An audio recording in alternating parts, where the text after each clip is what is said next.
Bonjour, je m'appelle Kwini Raissa et je suis présentement dans les plateaux d'OETV dans l'émission Témoignages pour vous parler de ce que j'ai traversé durant l'année 2020, une année qui a été très difficile, enfin une année qui était remplie d'émotions parce que j'ai perdu mes deux parents à 3 mois d'intervalle. Alors, tout a commencé le 31 décembre 2018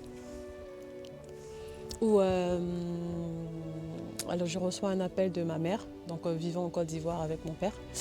Je reçois un appel de ma mère qui m'annonce que mon père vient de faire une crise, une grosse crise assez grave et qu'on avait transporté d'urgence à l'hôpital. Donc moi j'étais en famille ici en France le 31 décembre, hein, donc voilà, réunis en famille. Donc tout allait bien jusqu'à cet appel. Donc j'ai reçu cet appel vers 22 h. Donc passer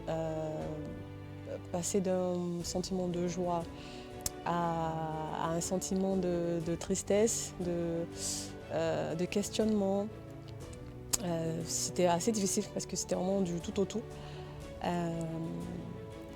Durant toute l'année 2019, j'ai eu à me rendre régulièrement auprès de mon père pour le soutenir dans son épreuve parce qu'il avait perdu l'usage de plusieurs parties de son corps. Donc c'était très difficile pour lui et même très difficile pour nous de le voir dans cet état. Et à chaque voyage, le Seigneur m'encourageait beaucoup à lui parler de lui, à l'exhorter. Et au début d'année 2020, donc début d'année 2020, je reçois un appel de mon frère m'annonçant tout simplement que mon père est décédé. Alors tout de suite on ne croit pas, c'est une nouvelle qui est assez violente, on n'était pas préparé. Et donc un moment de vide m'a envahi, un sentiment de tristesse m'a envahi et j'essayais de réaliser que mon père était parti quand ma mère, dans la foulée, a eu un problème de santé. En fait, son état s'est détérioré, on va dire 2 semaines après le décès de mon père. Son état s'est vraiment détérioré. Au départ, on pensait que c'était vraiment le chagrin de son mari. Donc on essayait de la fortifier, de l'encourager et tout. Et on l'a emmenée à l'hôpital pour faire des examens. Et pendant ce temps, j'essayais de l'encourager à distance parce qu'il faut savoir qu'en 2020, le confinement avait été annoncé. Donc incapacité ou impossibilité de voyager. Donc c'était déjà assez dur parce que je n'allais pas pouvoir assister aux obsèques de mon père.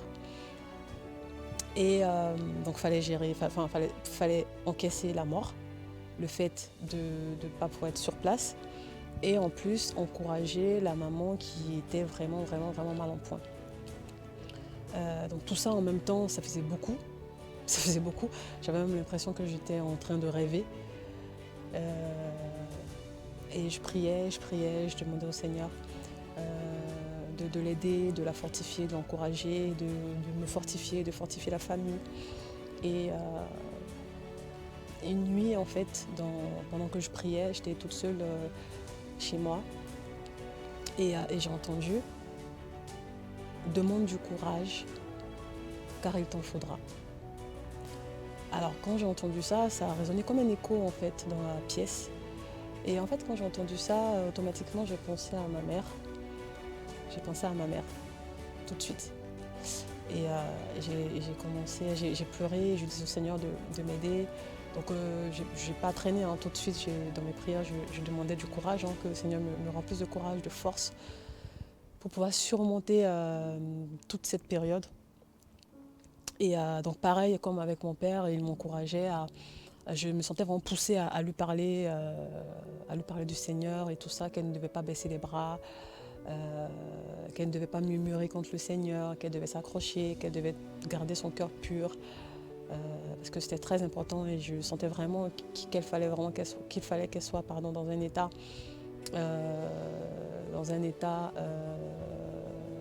sain en fait, on va dire un état de cœur sain.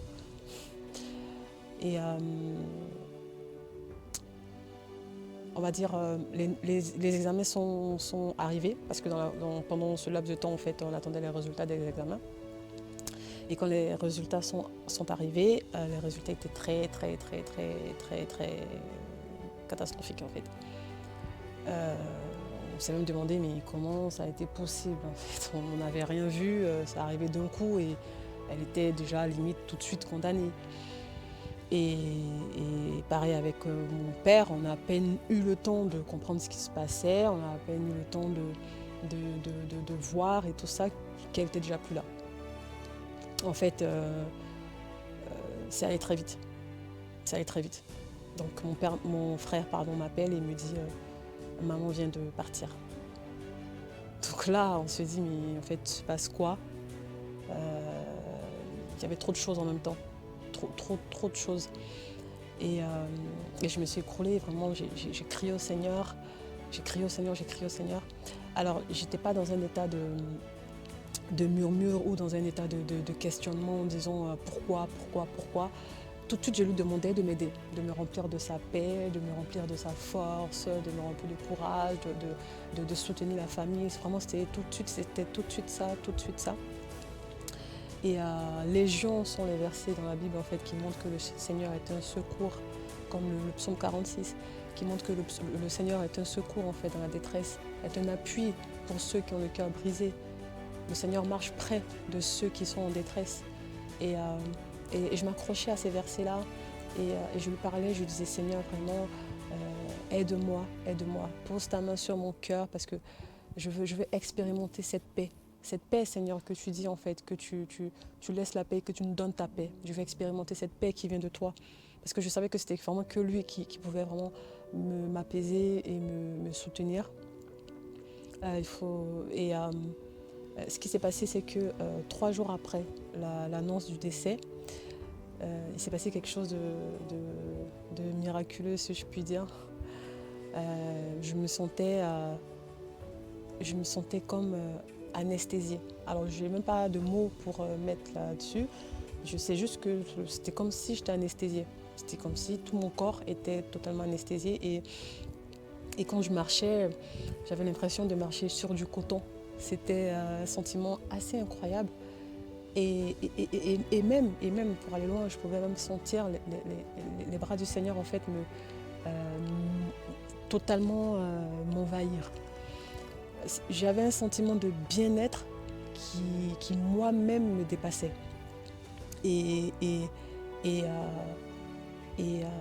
ce que je veux dire, c'est que le Seigneur est fidèle en fait. Et lorsqu'on demande au Seigneur de nous aider, lorsqu'on lui fait confiance, on doit vraiment être convaincu qu'il nous aidera. Le Seigneur est toujours auprès de nous. Faire confiance au Seigneur, c'est vraiment lui dire Seigneur, je m'abandonne totalement à toi. Et je sais que tu es avec moi. Et je sais que tu me soutiens. Ce sentiment d'anesthésie que j'avais, je savais que c'était lui qui me montrait qu'il était près de moi. Et je savais que je n'avais plus rien à craindre. Parce que, vous savez, lorsqu'on est dans un moment de tristesse, dans un moment de douleur, on a tendance en fait à s'accrocher un peu à cet état. Mais ce qu'il faut savoir, c'est que c'est normal de ressentir de la tristesse et de la douleur. C'est totalement normal. Mais en revanche, demeurer dans cet état crée d'autres problèmes derrière. Parce que la tristesse, la douleur, généralement, ils vont appeler, on va dire, leurs amis, entre guillemets. Donc, tout ce qui est colère, tout ce qui est haine, tout ce qui est amertume, murmure, dépression, tout ça s'installe en fait dans ta vie et en fait on reste dans un état de deuil profond, limite un peu agonisant. Et, euh, et vraiment le Seigneur m'enseignait par rapport à ça en fait. Il me faisait comprendre que je ne devais pas demeurer dans un état de tristesse, que je ne devais pas demeurer dans un état de désespoir. Parce que perdre ses deux parents, on perd un peu les repères. Je me rappelle au début, comme si j'avais perdu mes repères. Je sentais un vide énorme. Et le Seigneur s'est manifesté très vite et puissamment dans ma vie en comblant ce vide-là. Parce que je lui ai fait confiance et parce que j'ai crié à lui. Parce que je lui ai dit que je voulais l'expérimenter. Et donc déjà, demeurer dans cet état de tristesse et d'agonie, donc fait entrer tous ces autres sentiments négatifs. Mais en plus de ça, ces sentiments-là peuvent nous ralentir dans ce que le Seigneur a prévu pour nous. Alors je m'explique. Je prends un exemple en fait dans la Bible. C'est dans 1 Samuel, 1 Samuel chapitre 16, verset 1. Enfin vraiment c'est juste cette partie. Lorsque Saül avait été rejeté par le Seigneur et Samuel en fait s'est mis à pleurer, mais vraiment à pleurer. Je pense pendant quand même un long moment, parce que le Seigneur a dû lui poser une question. A dû lui dire, mais quand cesseras-tu de pleurer? Donc voilà la question que le Seigneur pose à Samuel. Et après il lui dit, remplis ta corne d'huile et va. Le va m'avait beaucoup aussi interpellée parce que demeurer dans un état de tristesse, de dépression, nous ralentit dans notre marche chrétienne. Quand le Seigneur m'a fortifié, encouragé, je me retrouvais moi, au bout d'une semaine ou une semaine et demie, à encourager des personnes de ma famille ou des personnes extérieures. Au point où, pendant cette période-là, il y avait une personne qui devait être encouragée, fortifiée, parce qu'elle était à 2 doigts de sauter la vie. Si j'avais pas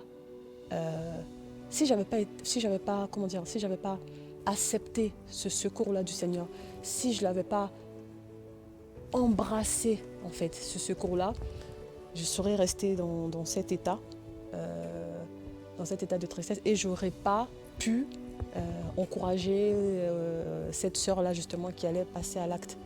Et c'est là que ça interpelle vraiment. Quand le Seigneur dit à Samuel, va, il lui dit, t'arrête pas, ne bloque pas mon œuvre. Il y a encore beaucoup de choses à faire. Donc c'est vraiment cet aspect-là qu'il faut retenir. En tant que chrétien, on doit vraiment éviter de demeurer dans ce genre d'état pour éviter justement d'ouvrir des portes à l'ennemi. Et c'est sûr que si nos pleurs pouvaient faire revenir nos proches, je suis convaincue qu'à l'heure d'aujourd'hui, le monde entier serait en train de pleurer. Mais malheureusement, en fait, c'est pas possible. Lorsque quelqu'un part, il part. Et je vais donner un deuxième exemple, en fait, l'histoire de David dans 1 Samuel, donc chapitre 12, à partir du verset 16, où l'enfant de David, le bébé de David est malade. Donc David jeune, il prie, il pleure, vraiment, il ne prend pas de douche et tout ça, il est vraiment dans un état vraiment de consécration. Et